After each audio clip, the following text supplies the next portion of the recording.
recorded. Selamat pagi.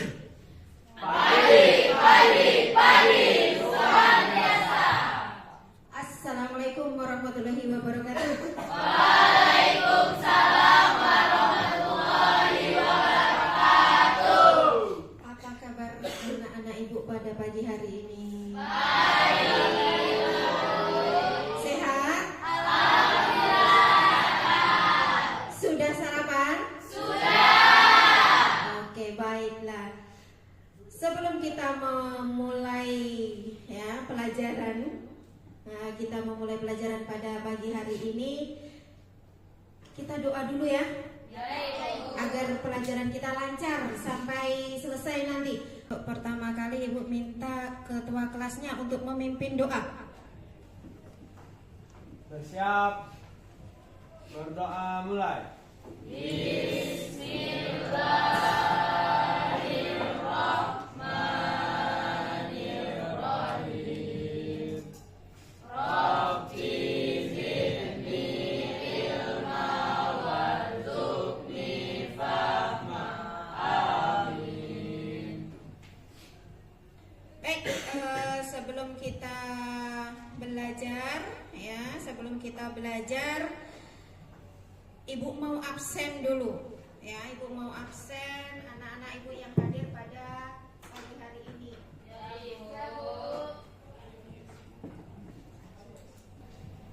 Ami ada? Hadir Bu. Hadir Ibu. Ani Kurnia? Hadir Bu. Aryan Syah Saputra? Ibu. Asri Hasanah? Hadir. Syariatul Ma'rifah? Hadir. Oke, baiklah. Berarti ada sekitar 4 orang yang tidak hadir ya pada pagi hari ini. Ya, Bu. Baik. Untuk mengawali pelajaran kita pada pagi hari ini, ya, di pelajaran PPKN ini kita akan menyanyikan lagu nasional. Ya, kita menyanyikan lagu nasional. Ibu minta kita menyanyikan lagu nasional yang berjudul Tanah Airku ya. Oke, mari kita mulai. Yuk, sambil berdiri ya.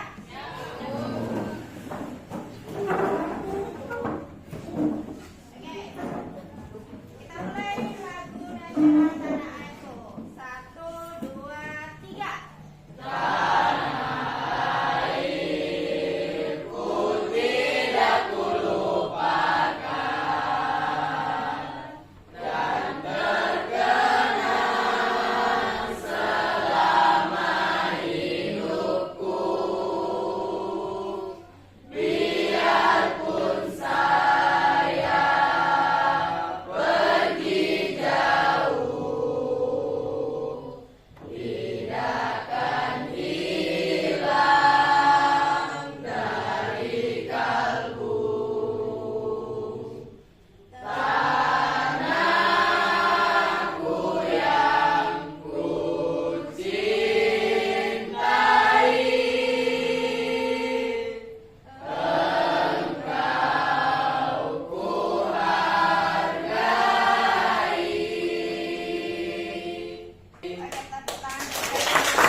Oke, kita belajar tentang PPKN ya, tentang Pancasila, tentang perumusan Pancasila. Buku paketnya tolong dibuka semua ya. Kita belajar Pancasila, ya. Ibu ingin biar kalian tahu fungsi dan kedudukan Pancasila bagi bangsa dan negara Indonesia. Dan kemudian kalian bisa menjelaskan nilai-nilai Pancasila dalam kehidupan sehari-hari. Baik. Kalian ada yang tahu tidak, anak-anak ibu semua ini? Hari lahir Pancasila tanggal berapa? Tanggal berapa? 1 Juni. 1 Juni. Makanya setiap tanggal 1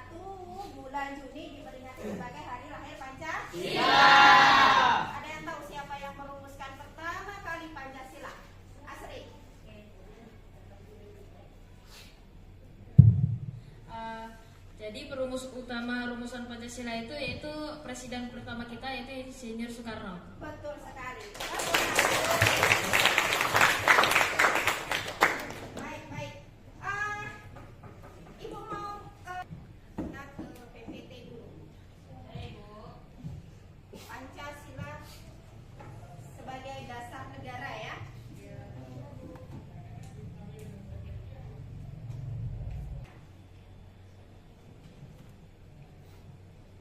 Oke. Di sini kita belajar tentang perumusan Pancasila sebagai dasar negara. Baik, sejarah lahirnya Pancasila ya. Seperti yang Ibu jelaskan tadi ya sama kalian semuanya, sejarah lahirnya Pancasila itu berawal pada 29 Mei hingga atau sampai 1 Juni 1945, di mana Badan Penyelidik Usaha-Usaha Persiapan Kemerdekaan Indonesia atau BPUPKI mengadakan sidang pertama untuk membahas dasar negara. Ya. Sidang tersebut dilakukan di Gedung Chuo Sangiin di Jalan Pejambon, Jakarta yang sekarang dikenal sebagai Gedung Pancasila. Ya. Pada sidang pertama itu belum menemukan titik terang. Ya, banyak tokoh yang memberikan rumusan Pancasila. Ya, banyak sekali ada di situ Muhammad Yamin, Supomo, Soekarno dan lain-lain sebagainya. Ya, gagasan yang disampaikan Soekarno adalah mengenai dasar negara Indonesia merdeka bernama Pancasila. Makanya tadi Ibu pertama kali siapa yang merumuskan Pancasila? Insinyur Soekarno. Baik. Lah, panitia yang menyusun Pancasila ini disebut sebagai panitia 9. Ya, disebut sebagai panitia 9. Anggotanya itu ada Soekarno, Muhammad Hatta, Mr. A. Maramis, Abi Kusno Cokrosujoso, Abdul Kahar Muzakir, Agus Salim, Ahmad Subarjo, Wahid Hashim, Muhammad Yamin. Ya, itu adalah panitia 9. Ya, setelah dilakukan berbagai proses, maka dirumuskan ya Pancasila itu sebagai dasar negara. Dinyatakan secara resmi sebagai dasar negara pada tanggal 1 Juni ya. Baik. Kalau hari Senin itu kan pasti ada pembukaan undang-undang ya. Di alinea keempat itu memuat Pancasila yang berisi tujuan bangsa Indonesia. Tapi ya, ini ada tapinya. Semua negara itu ingin ketika negara itu berdiri ya, pasti ingin menciptakan kesejahteraan bagi rakyatnya. Ingin negara tersebut maju ya. Tujuan negara Indonesia ini diharapkan bisa diterapkan ketika pelaksanaan pemerintahan Indonesia. Baik. Tapi ya, selain tapi ada namun lagi. Ya. Indonesia menjadi negara yang sangat rentan akan terjadinya perpecahan. Karena apa? Dari Sabang sampai Merauke itu terdapat ribuan suku, bangsa, agama yang berbeda-beda, bahasa yang berbeda-beda, golongan yang berbeda-beda. Akhirnya apa? Sangat rentan terjadinya konflik. Ya, sangat rentan terjadinya konflik ini tadi yang dilatar belakangi oleh biasanya disebut SARA. Ya kan? Biasanya disebut SARA. Baik. Nah, ini ada macam-macam konflik. Nanti Ibu mau bikin kelompok. Ya, mau bikin kelompok. Tapi sebelum Ibu mau bikin kelompok, Ibu mau putarkan slide untuk kalian. Ya, ada 2 slide yang mau Ibu putar di sini. Baik, tunggu ya.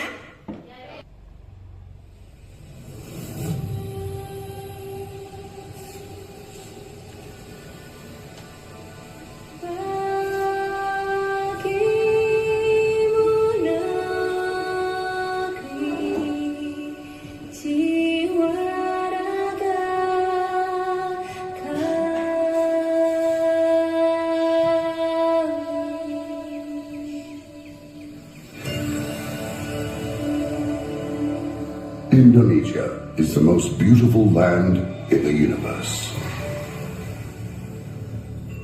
The land where we were born, the nation where we grew up. So many colors that live together in peace.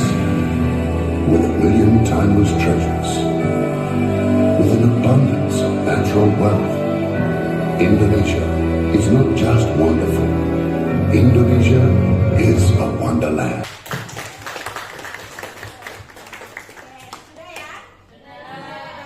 Itu tadi tentang Indonesia dengan berbagai khasanah budayanya. Ya. Kita semua pengen Indonesia itu menjadi negara maju. Oke? Tetapi ada satu lagi videonya. Itu tadi yang senang-senangnya dulu. Ya, itu tadi yang senang-senangnya dulu. Baru setelah itu Ibu kasih lagi.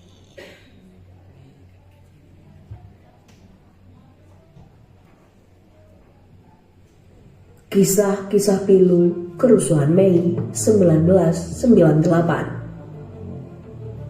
Kerusuhan Mei 1998 merupakan salah satu peristiwa kelam dalam sejarah Indonesia.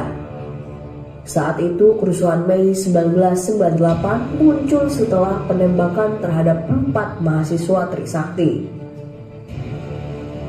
Dilansir dari kompas.com, menurut tim gabungan pencari fakta, setidaknya ada 1.000 orang meninggal karena kerusuhan Mei ini. Berikut adalah rangkuman kisah-kisah memilukan kerusuhan Mei 1998. Penjarahan toko. Aparat menembaki masa penjara. Saat keamanan seharusnya dikendalikan, aparat justru menembaki massa perusuh dan penjara agar mereka bubar. TGPF menemukan terjadinya aksi pemerkosaan. Ribuan orang tewas.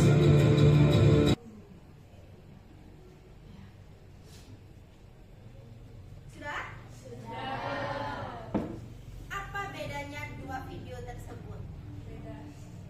Yang satu menampilkan keindahan Indonesia. Yang satu lagi menampilkan kerusuhan Indonesia. Baik. Ibu mau bikin kelompok ya untuk kalian semuanya.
lanjut ke Ibu.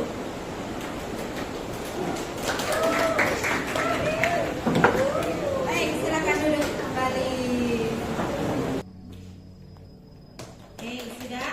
Masing-masing kelompok yang sudah Ibu buat sudah Ibu bentuk minggu yang lalu, masing-masing dari kalian mempresentasikan hasilnya. Ya, mempresentasikan hasilnya. Ada siapa kira-kira kelompok yang mau pertama kali? Bismillahirrahmanirrahim. Assalamualaikum warahmatullahi wabarakatuh. Waalaikumsalam warahmatullahi wabarakatuh. Di sini kami dari kelompok 3 akan mempresentasikan tugas kelompok kami, yaitu membahas tentang konflik antara suku Dayak dan suku Madura.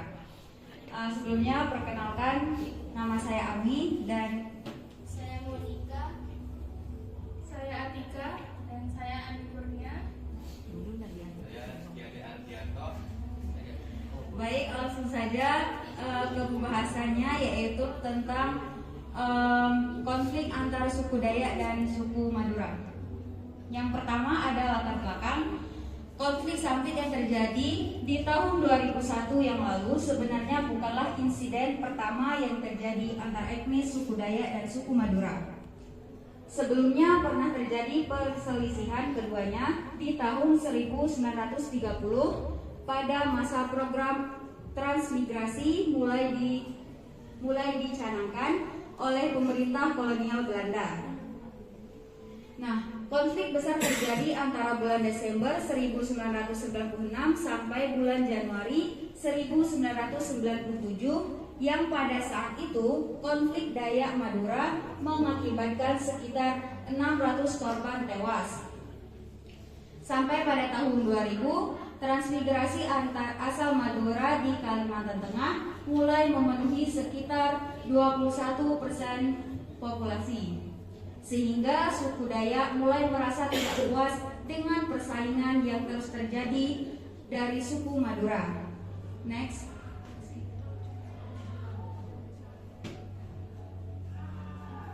Oke, yang kedua ada masalah, yaitu konflik sampit merupakan kerusuhan antara suku yang melibatkan orang Dayak sebagai penduduk dan orang Madura sebagai pendatang. Sampit ini diawali dari pembakaran salah satu rumah milik orang Dayak di Jalan Padatkarya pada Minggu 18 Februari 2001 dini hari. Oke, selanjutnya yaitu siapa dengan siapa. Yaitu di sini yang terlibat dalam konflik ini adalah suku Dayak dan suku Madura. Akhirnya dari konflik tersebut adalah dibuatnya kesepakatan berupa perjanjian damai antara warga Dayak dan warga Madura. Itu merupakan salah satu upaya dari pemerintah untuk meredakan konflik antara Dayak dan Madura. Oke, selanjutnya kami membuka sesi pertanyaan.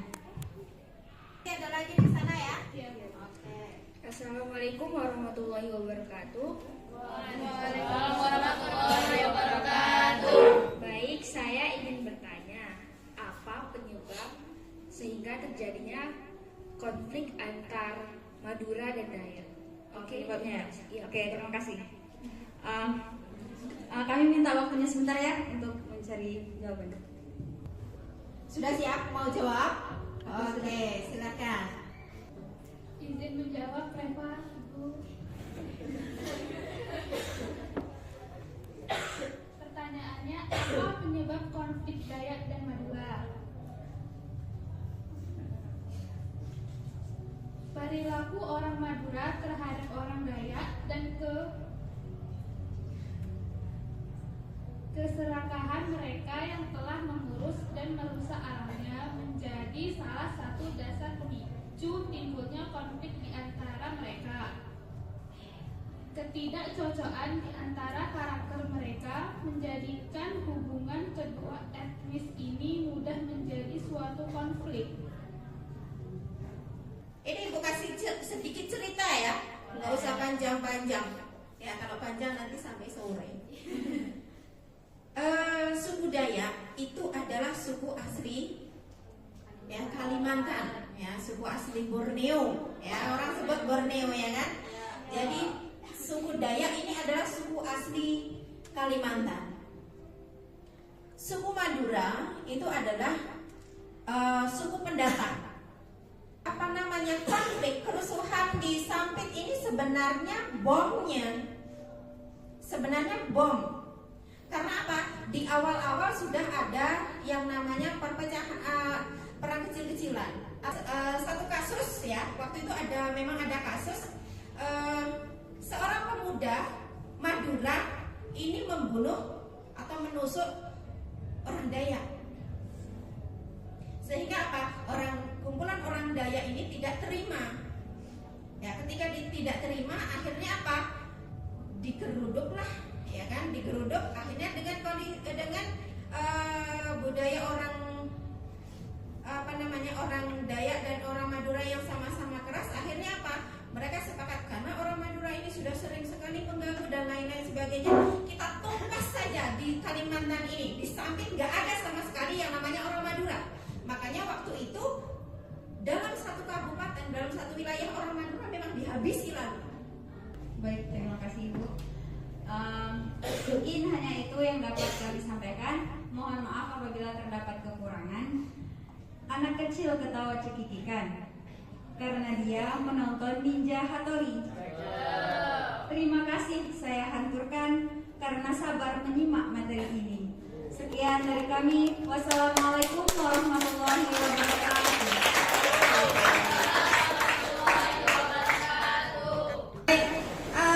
Sedikit ya, Ibu mau kasih kesimpulan.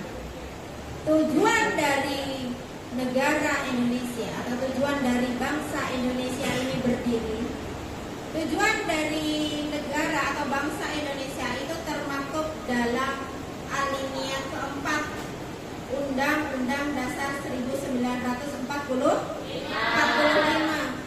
Negara Indonesia itu tujuannya agar rakyatnya itu adil, rakyatnya itu sejahtera. Caranya bagaimana? Sudah berbagai macam cara dilakukan, kan gitu kan?